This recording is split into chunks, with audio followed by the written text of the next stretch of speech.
सभी विषयों को माननीय प्रधानमंत्री जी ने सुना है। अब उसके जो तकनीकी पहलू हैं सब पर विचार करके निर्णय लिया गया है। और एक चीज़ है, हम सब समाज के विकास की बात कर रहे हैं, जो गरीब परिवार है उसके विकास की बात कर रहे हैं, तो निश्चित रूप से विकास के पैमाने में गरीब को आगे रख के काम कर रहे हैं, तो उसमें सभी समाज का उत्थान हो रहा है। क्या लगता है कि राज्य सरकार अपने खर्च पे जाति जनगणना कराना चाहिए?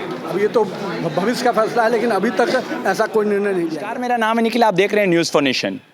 तेजस्वी प्रसाद यादव के बिहार को विशेष राज्य दिलाने की मांग को लेकर के बीजेपी अब आक्रामक दिखाई दे रही है। आपको बता दें कि बिहार सरकार में मंत्री नितिन नवीन ने बड़ा बयान देते हुए कहा है कि तेजस्वी प्रसाद यादव अपने परिवार में एकजुटता नहीं दिखा सकते और वो क्या विशेष राज्य की दर्जा दिलवाएंगे। साथ साथ उन्होंने कहा कि जब भी तेजस्वी यादव को जमीनी स्तर पर लड़ाई लड़ना होता है तो वो दिल्ली या फिर बिहार से बाहर भाग जाते हैं। आपदा के समय में भी हमने देखा था कि तेजस्वी प्रसाद यादव बिहार से बाहर भागे हुए नजर आए थे।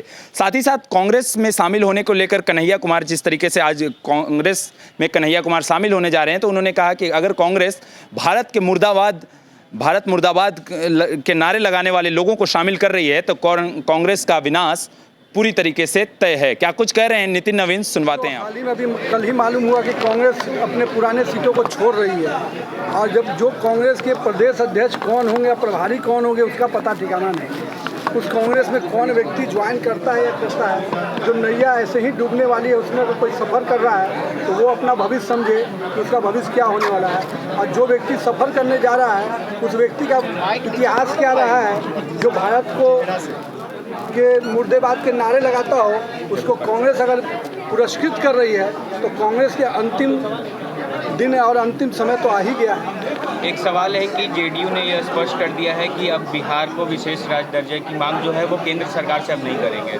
नहीं, देखिए, विशेष राज्य दर्जे का जो पूरा विषय है वो अप्रासंगिक हो चुका है। आज माननीय प्रधानमंत्री जी के नेतृत्व संभालने के बाद से बिहार को लगातार मदद मिली है।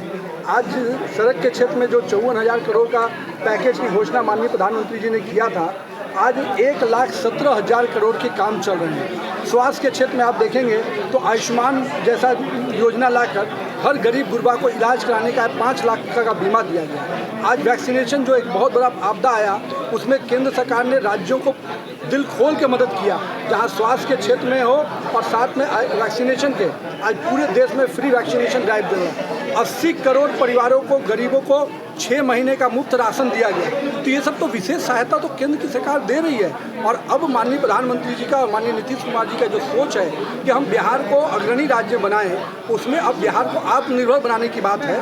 तो जब आत्मनिर्भर भारत बनेगा तो उसमें सबसे अग्रणी होगा आत्मनिर्भर बिहार। और मुझे मानना है कि अब बिहार मांगने वाला नहीं, बिहार अब देने वाला बनेगा। इस ओर हम लोग काम कर रहे हैं। अच्छा, एसी भी कन्हैया लगाए थे अपने पार्टी ऑफिस में, सब उठा के ले गए। एसी भी लेके चले गए पार्टी में। अब आप किस विकृति सोच के लोग हैं ये तो आप समझिए ना।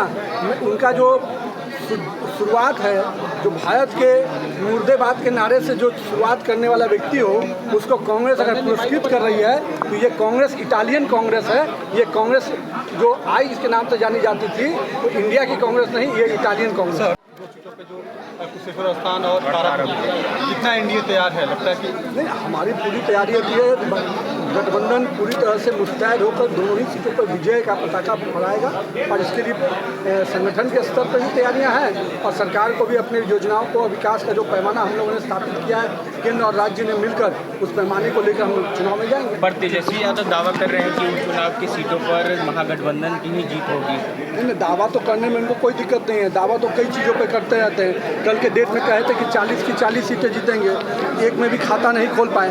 ये भी तो उन्हीं का दावा रहा है ना। में नजर नहीं आए तेजस्वी, हाँ, कल नजर नहीं आए तेजस्वी दिल्ली में। तो देखिए, वही तो मुझे लगता है कि तेजस्वी जी जब विषयों पर लड़ने की बात आती है सड़कों पे तो मैदान छोड़ देते हैं। जब आपदा की घड़ी आती है तो उस समय मैदान छोड़ देते हैं। केवल बयान के समय में तेजस्वी यादव जी नज़र आते हैं। अभी उन्होंने एक ट्वीट किया कि बिहार को विशेष दर्जा हम दिलाएंगे जब हमको 39 सीटें मिलेंगी।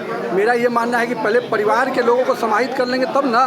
परिवार के अंदर तो सभी को समाहित कर ही नहीं पा रहे हैं, सब समाज के लोगों को, सभी पार्टी के लोगों को। वहाँ भी तो केवल परिवार के लोग ही पार्टी में लोग हैं, तो सांसद भी बनाएंगे तो केवल परिवार के लोग को बनाएंगे। जातीय जनगणना पर बीजेपी के, बिहार बीजेपी का क्या स्टैंड है? कल झारखंड से भी एक डेलीगेशन अमित शाह से मिलने पहुंचे। देखिए, स्पष्ट रूप से कि जो चीज़ें के तकनीकी पक्ष है उसको केंद्र में अपने हलफनामा में सुप्रीम कोर्ट में दिया है। अब केंद्र के न्यायालय का निर्णय आएगा, उस निर्णय के आलोक में हम लोग आगे बढ़ेंगे। लेकिन राज्यों को और केंद्र ने मिलकर इन सारे विषयों पर चर्चा की है, सभी विषयों को माननीय प्रधानमंत्री जी ने सुना है। अब उसके जो तकनीकी पहलू हैं सब पर विचार करके निर्णय लिया गया है। और एक चीज़ है, हम सब समाज के विकास की बात कर रहे हैं, जो गरीब परिवार है उसके विकास की बात कर रहे हैं, तो निश्चित रूप से विकास के पैमाने में गरीब को आगे रख के काम कर रहे हैं, तो उसमें सभी समाज का उत्थान हो रहा है। क्या लगता है कि राज्य सरकार अपने खर्च पे जाति जनगणना कराना चाहिए? अब ये तो भविष्य का फैसला है, लेकिन अभी तक ऐसा कोई निर्णय नहीं लिया गया।